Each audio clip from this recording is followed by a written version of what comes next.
Hi, I'm Ricky Fort and welcome to the Real Estate 101 podcast. Join me as I lift the lid on the real estate industry and share some great stories from behind the scenes. Like and subscribe and enjoy this episode.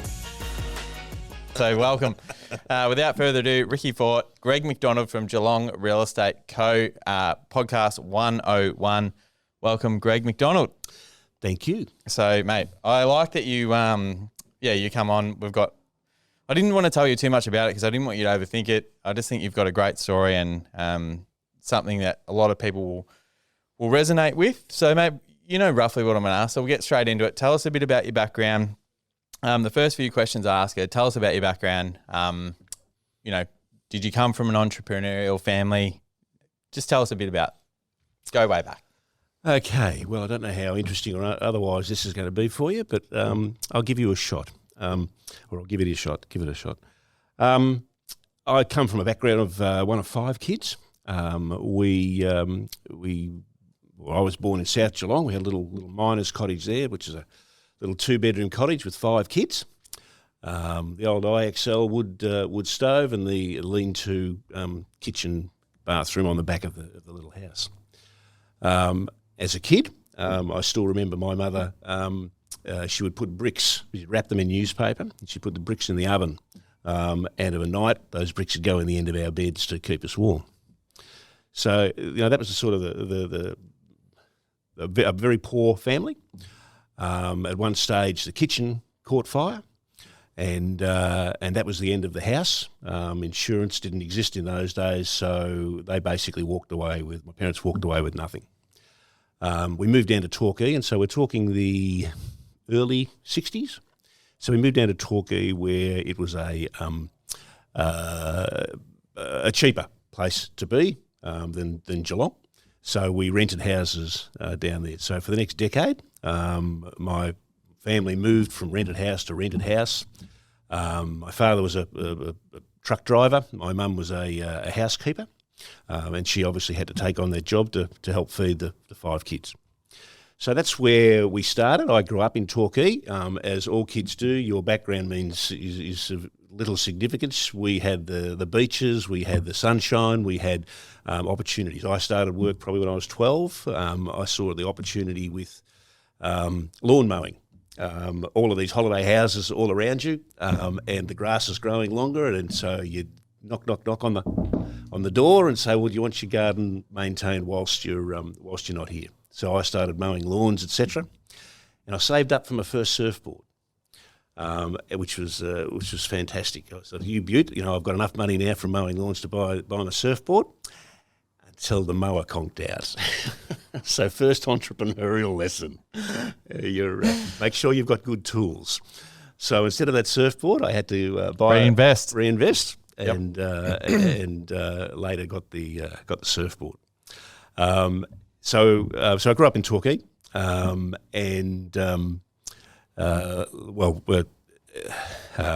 left there when I was 18. After school, I didn't finish school. I went to year 11. Again, my background. I remember my mother saying to me when I left leaving certificate that I was the highest educated in the family. So my parents had left school at the age of 12 and worked on the farms and things like that. So it was a background of we were always workers, we were always labourers, we weren't academics. And so I left school, had a job as an insurance clerk for a little while, and I had a friend who was a local policeman, and he convinced me to join the police force. So I did that for the next decade. And mainly in Melbourne, a bit down here, but mainly in Melbourne. And then after 10 years seems to be a bit of a milestone for me. That after 10 years, I thought, well, this is sort of not the path I want to take in life. You were dealing with either good people in bad situations or bad people all the time. So you just it wasn't the lifestyle that I wanted to see myself doing for the rest of my days. So I left that and I went around the world. I travelled around the world for a year, came back and thought, what am I going to do this time? And I thought, well, no one likes coppers and no one trusts a real estate agent. So it's a real easy transition to go from one to the other. So I applied for a job as a salesman at a company in Torquay. I didn't get that job, but the subsidiary company here in Geelong of that firm, so I got a job for a property manager. So I took on property management for that company, and that was around 1989, just prior to Pyramid. And most of your listeners won't remember Pyramid. I remember it vividly because it cost me a lot of angst at that time, but not as much as the people that I dealt with, because I was dealing with investment type people. They had lost money left, right, and centre, and their rental properties were now worth 2/3 what it was worth before. They were relying on income or the income of these rental properties to support their retirement.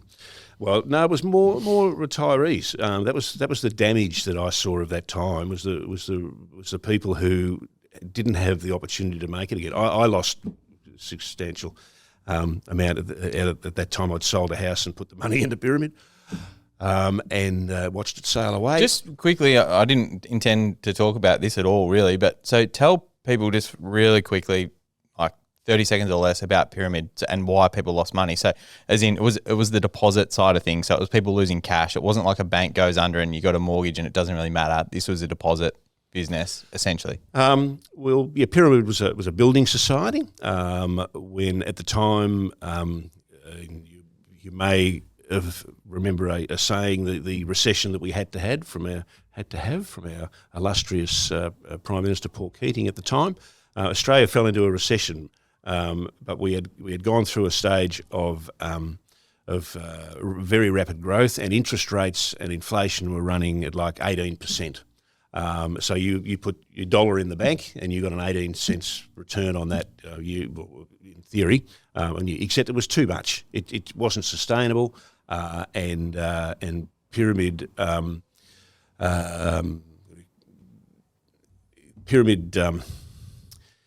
wasn't a bank. It wasn't guaranteed by the government. The banks were guaranteed by the government, and so it collapsed. And with it, a large proportion of Geelong in particular, because Geelong supported Geelong, were impacted by the losses. And as I say, the people that I would deal with were retirees, etc., who all of a sudden had lost their means of income, and they didn't have life savings, and they didn't have the means to make them again. As I said, I'd suffered in that period, and I worried about it for a week. And after that week, having seen people come into the office and say, well, I'm going to have to sell because I haven't got, there's no tenants. All the tenants have gone home to their family homes, etc. Places were vacant. There was no money to be had. They had to be sold. They were sold for far less than what they had. And so it was my role to try and work through that with them to get to enable people to come out of it with their sanity. It was a very difficult time. It's a low bar, isn't it? Oh, it was a very difficult time, and that lasted through the 90s. 1998, I think, was when it turned around.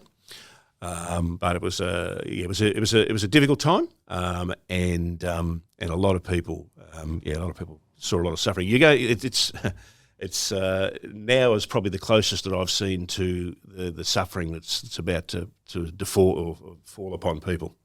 Of the time. So, interesting time of Pyramid. So I've lost now where I was.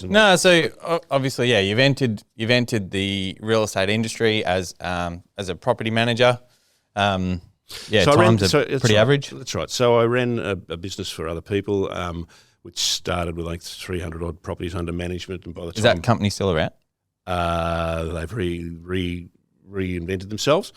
And I think they started with about 300 properties. By the time I left there, they were running 1,000. So in how long?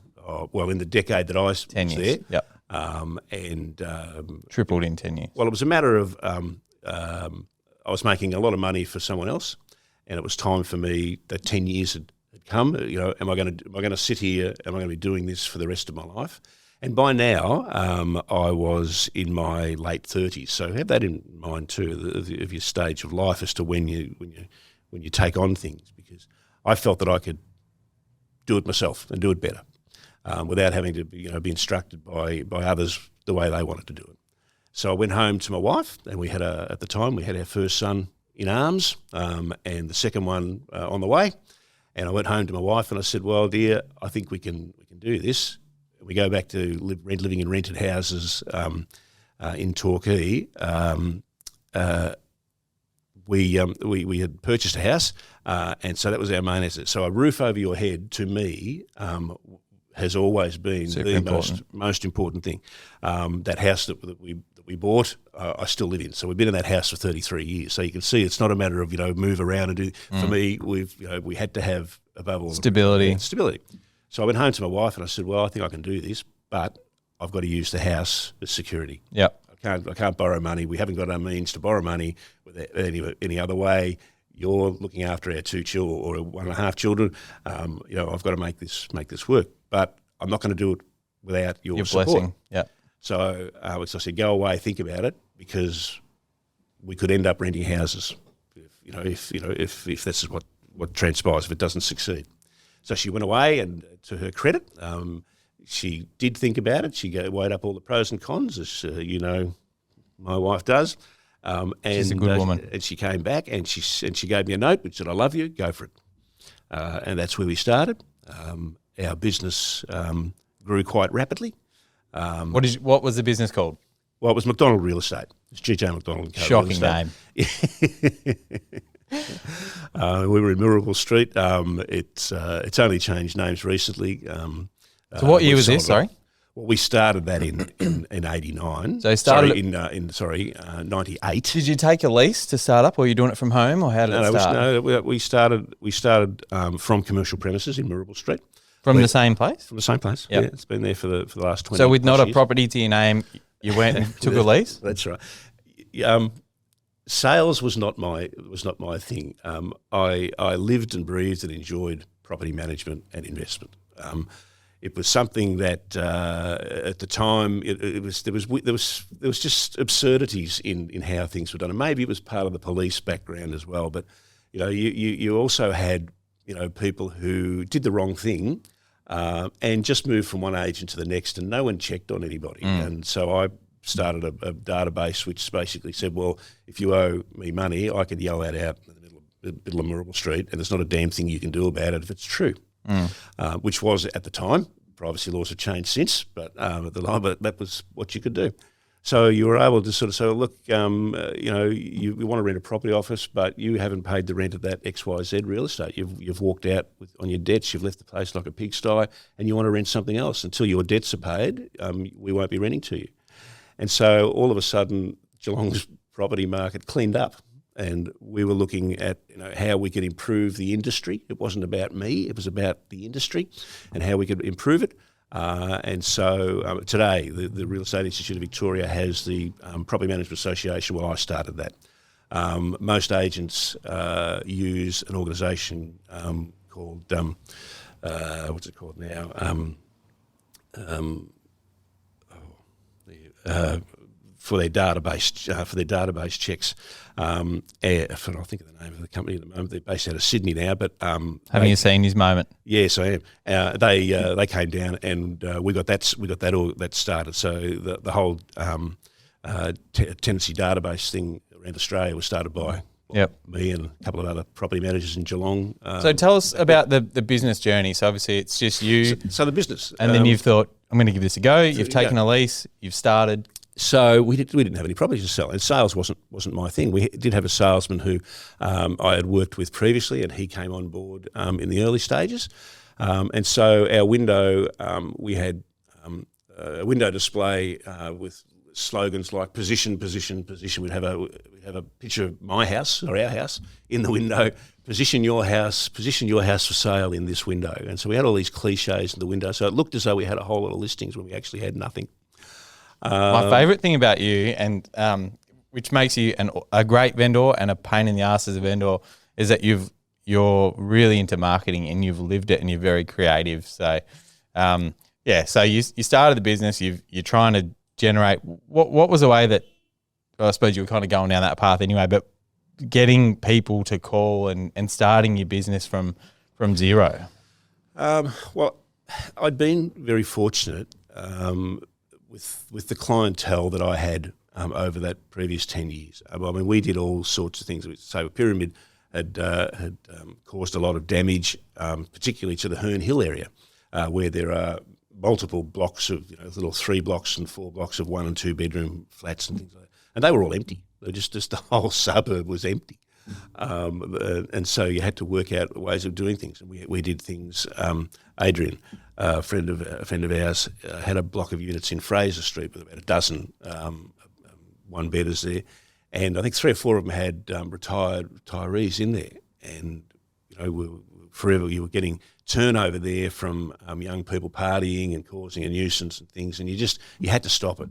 So we went to Adrian and said, look, will you give us bear with us for 6 months. What I'm going to do is I'm going to rent this block of units as retirees only. This is for pensioners only. And in that time, we filled the whole place up with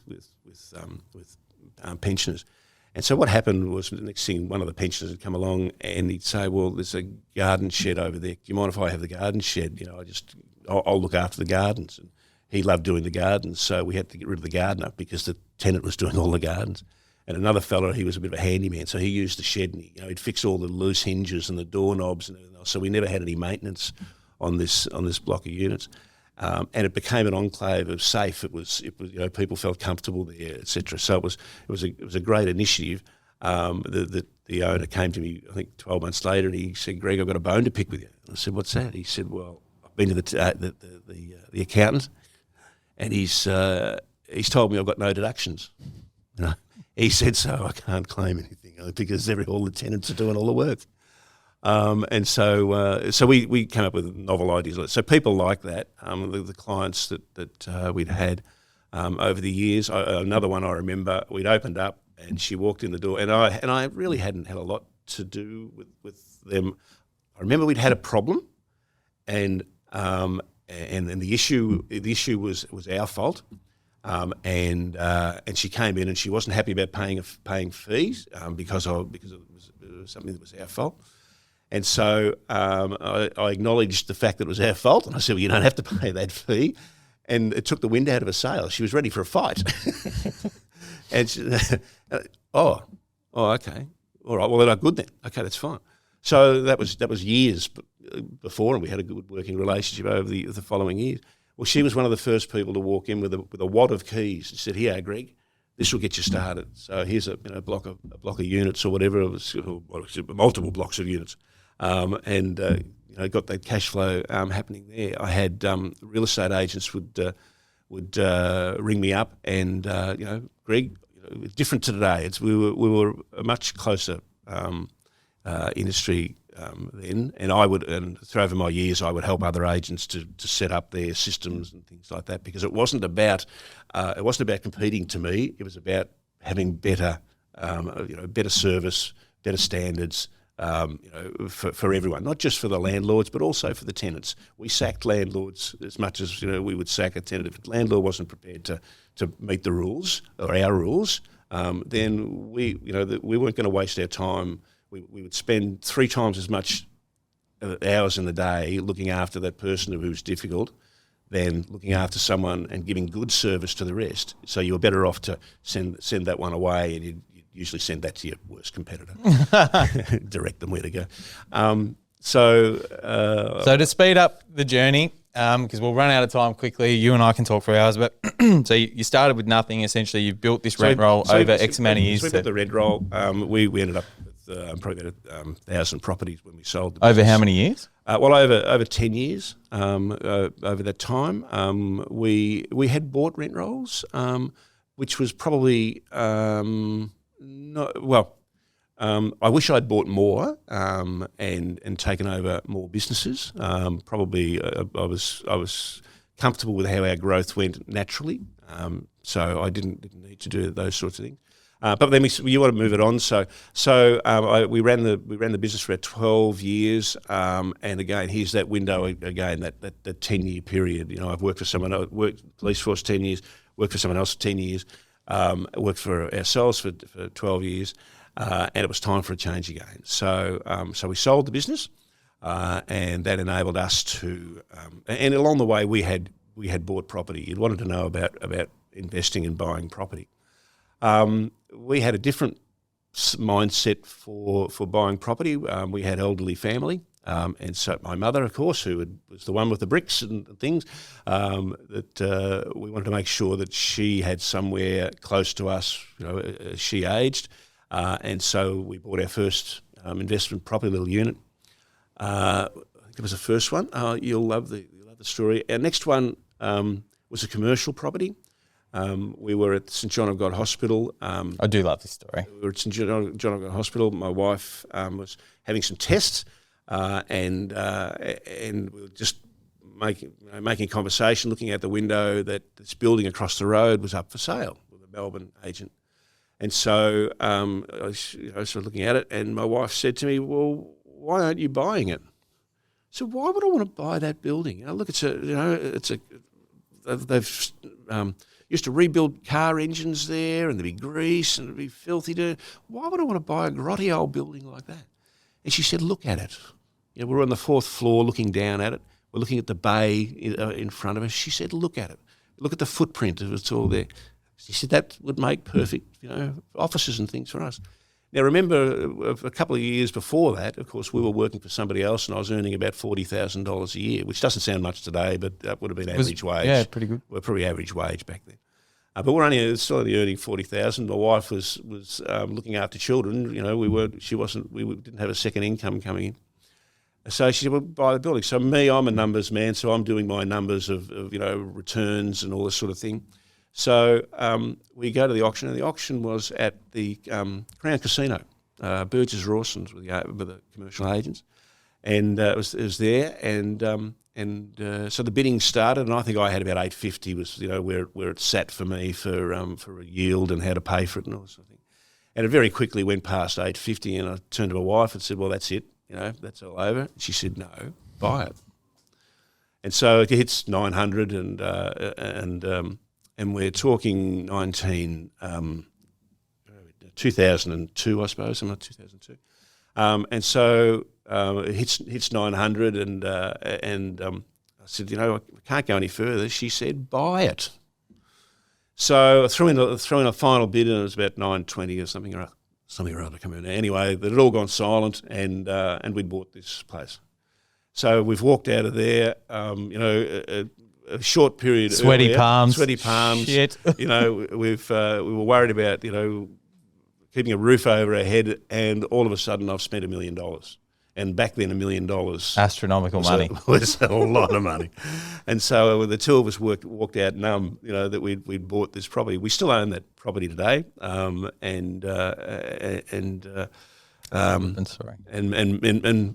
so she's been a driving force, as you know, a couple of doors from you here, where we're developing a property there, or it's just multi-level development. She picked that one as well. She saw that and said, "Well, what's Kathy's background? Is she accountant?" No, Kathy is a library technician, and I don't say that lightly. Her attention to detail is incredible. I can't get away with anything. There's just no way I can get away with anything. Yeah. She worked for in the picture collection of the State Library for 20 years before we got together. She was still there while we were together. And she looked after all of the picture collection. So the state government, so the Victoria's historical picture collection, she digitalised all of that and brought it into the 20th century back then. I think the reason I like talking about Kathy is I've mentioned on a couple of shows that she won't like it. She'll love it. She loves me. But I think it's really important, and every person that we're bringing on the show, we're talking about, your circle of influence and your 5 people. And but I think there's a hidden theme in a lot of people that we're spoken to. It's about the partner and how supportive the partner is. And I don't reckon there's many more that A, would put up with you, and 2, would be as supportive of your ambition, because it takes guts to risk it all. And well, she risked. Remember, she's the one with the baby at arms, and that's all old school male chauvinistic talk, if you like. But no, she was. It was never about I've never seen it as about allowing me to do things. We've always done things together. It's always been a team effort. And if she said no, then it was no. If she said no, it was a bad idea. Yeah. Yeah. Yeah. So, there were numerous occasions where I came home and said, "Here, sign here."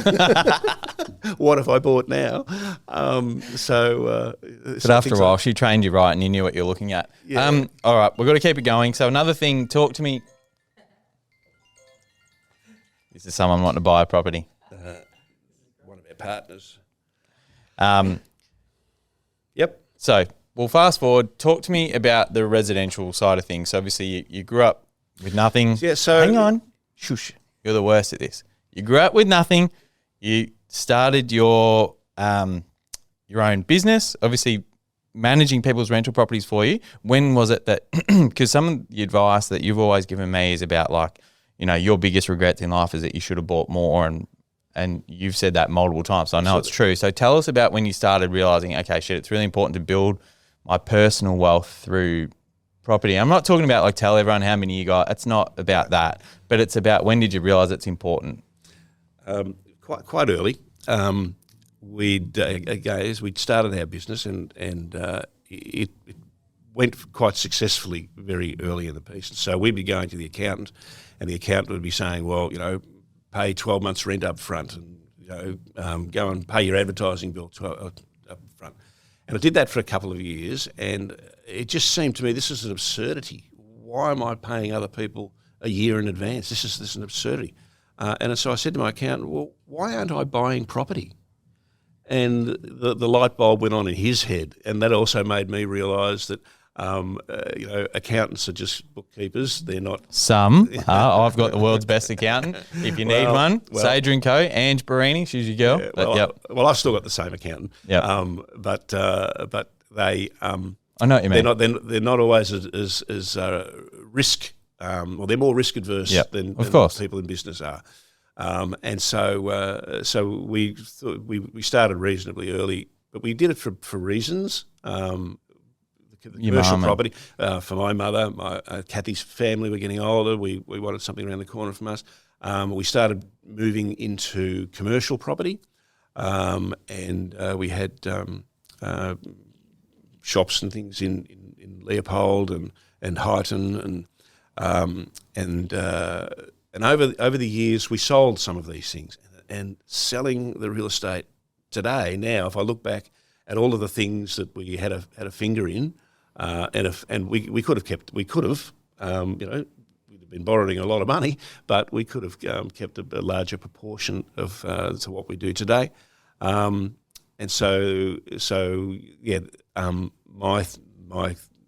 suggestion to me is, start early, and never sell, and never sell. Having said that, as you know, I'm selling some. It's a bit different. And look, we won't go too much into that. One of the other things I like talking about with you is, and you're the first person to come on the show to talk about it, is you're the first person that has been big on doing stuff together and as part of a syndicate. And you don't need to go into who and all that sort of stuff. But I'm really keen to talk, or for people to understand, because in our generation, and a lot of the guys I hang around with will all be at a pub and there'll be a great idea, we should do this. And there's a lot of people that talk about it and never do it.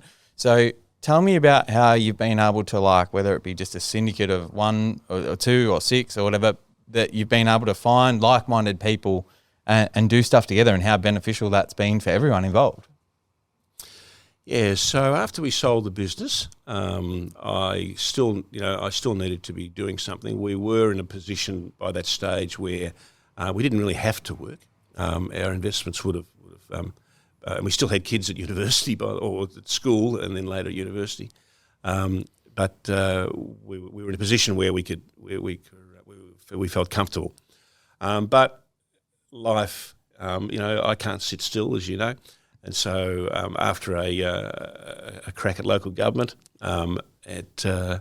we went into developing. And that developing started with, or has always been, with associates, people who I had involvement with over 20 years in property and that sort of thing. We thought, we're bored, so let's go and do build a couple of units. And we hadn't done that, or I hadn't done that before. The first fellow I had had done it before, Adrian, as I mentioned. And so, we did our first subdivision. And which one was this? Units, which is the first one, which is where you came in. Is that the very first one? That's the first one. I was there on the ground floor. You were there on the ground floor. You were auctioning it. We needed an agent, and do you remember the address? It was Buckingham Road. What number? 61 Buckingham Road. Good. Was the one that you sold. Correct. And you were selling one up the road though, and so we saw you, I think, doing the auction of that property. And I'm a big believer in seeing people, in action. And I don't know whether you realised it or not, but we followed you after that to opens to see how you conducted an open, because if you didn't ring me back, then I was most certainly not going to be ringing you And back. again, this is why I love, as I said before, it makes you a good and a bad vendor. Like, you're very opinionated with how you think things should be done, but that's because you've done it. And that's why I respect you and I like working with you, and I'm happy to sell your properties, is because you make money.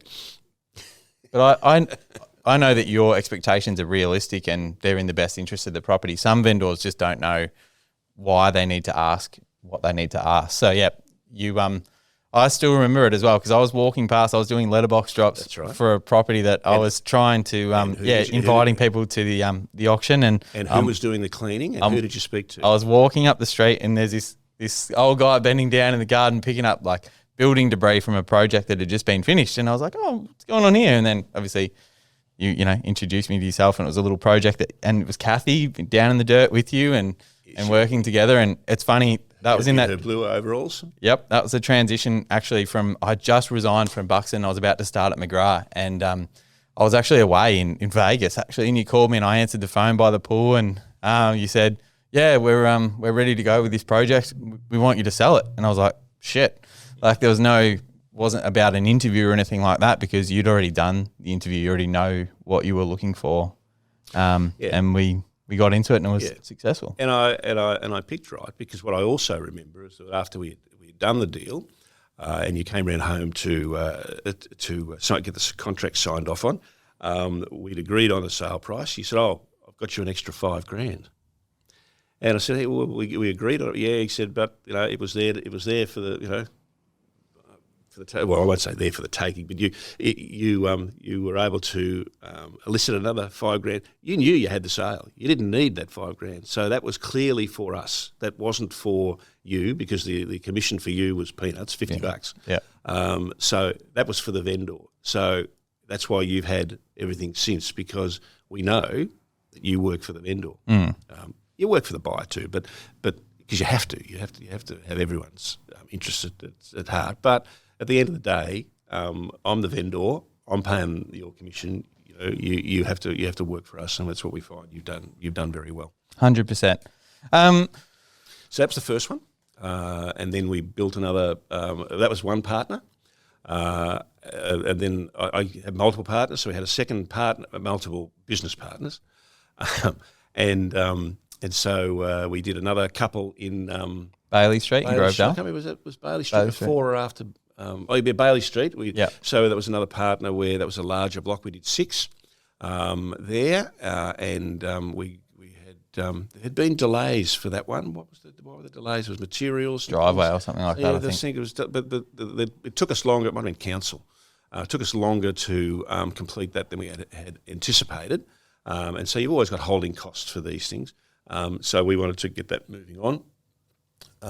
But the market had improved, so we actually did very well out of that. Yeah, I think we sold overs on all 6, which was we did very well, which was great. And that was, and to be fair, like and this is why I was so excited to have you on the show, because you've actually been part of so many things for me in my career, like that one we spoke about in Buckingham Road in Newtown, following that sale, or that was around that time. But I've actually ended up selling 9 properties in that one street, and I put a lot of that back to you.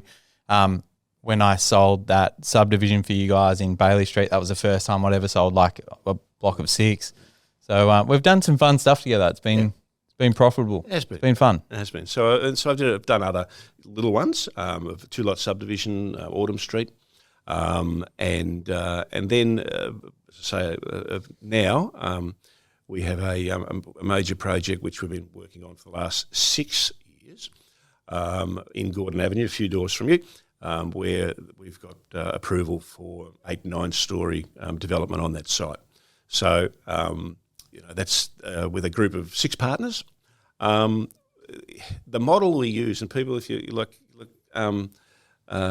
we've got a great partnership that basically the bulk of the partners leave it all up to me and another partner, and we keep them advised. Every 3 months we'll have a meeting or something. I tell them what we're doing and what's happening, and so that particular investment, from what they originally invested to its current valuation, it's increased year on year 17% capital growth on that investment, and coming to fruition now, it'll work better.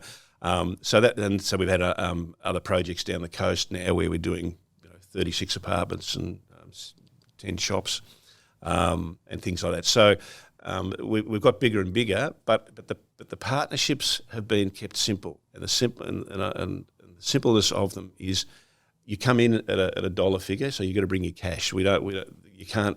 The property itself has to be unsecured from anyone. It has to be paid cash for.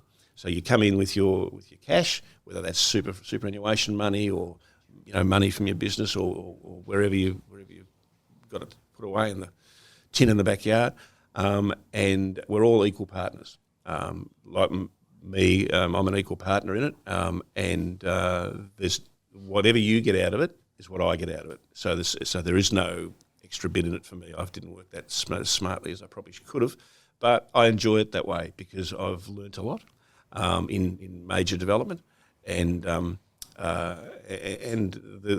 group of people that we involve with are just like you and me. Not all of them have come from wealth.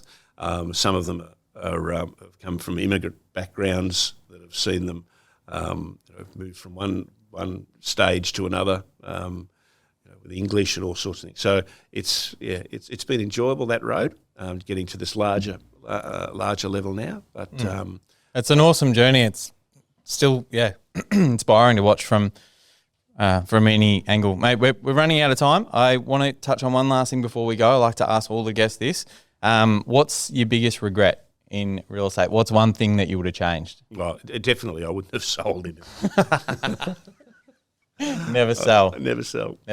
Actually, last thing, tell people about the times we're going through now, and I think it's a really dangerous thing because I don't want to. A lot of our generation get really upset when the older demographic talks about the times when it was 18%, and it's kind of like a suck it up attitude because I think that's way too harsh because it's not relevant. The income isn't matching the debt and that sort of stuff. But tell people about how you've been through this before, and it is a cycle, and things will return, and there is a good time to grow, and opportunities will still turn up. People will still make money.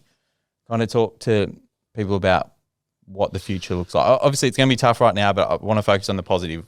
Well, I'm seeing it already, and I was told a story in the last couple of days where a young couple have returned home because they can no longer afford their mortgage. Is this a positive story? It will be. But it's real. What's happening is real, and people have got to see that. Governments have got to see that this is real, and I think that they're going the wrong way about how they're handling it. Young people have to go home because they've either got to sell or rent it to be able to meet their mortgage payments, etc. So that's where we're heading to now as loans come due from fixed to variable rates. But yes, look, there is always a settling of the market and things like that. I don't think this is going to be as long as pyramid. I think there's going to be some fallback. House prices aren't going to come down because the cost of constructing them can't come down. The building costs can't come down. So house prices really, no one's going to build something for more than they can sell it for. The banks aren't going to give you the money to do it. So times will change, and I think that will happen fairly rapidly once the government and the banks start to loosen things off, and I don't think that's far away. I can see that being early next year. 12 months? Yeah, less even 12 months. I have different views on how they could have done things. I mean, I'd have sooner seen them raise GST to 15%, and then everyone can pay their bit, rather than making the young, take the brunt of it, making the old take a brunt of it too, because there are a number of people out there who invested in property for their ageing. They're not receiving any pensions, they're not receiving any government subsidies, but all of a sudden they're going to get hit with enormous land tax bills. So they're going the wrong way about it from my perspective, and they're impacting people. Last thing, one thing that you could tell your 20-year-old self. Believe in yourself. Believe you can do anything. Find a Kathy. I've tried to do this with my son, my eldest son, is to say, mate, if you want to have a go at something, just grab, take a big bite and go like your mum and I did. Because the difference between us was that we were nearly 40 when we started that business. We wouldn't have been able to recover if we'd have lost the house. That's why I said we would have been renting. We'd have been renting forever if we hadn't have been successful. But for him today, at 25, mate, you got nothing to lose. Yeah, have a crack. Have a crack. If you go broke, who cares? You can start again the next day. It's once you've built, you build assets, you start to become. That's great advice. Awesome. 20-year-olds, go for it. Awesome. Greg McDonald, thank you so much for coming on the show and supporting me and my business and sharing some of your story, because I think you got a lot to add, and I think a lot of people take some encouragement out of it. And you, thanks. Yeah, you're a good man. Thank you very much. My pleasure.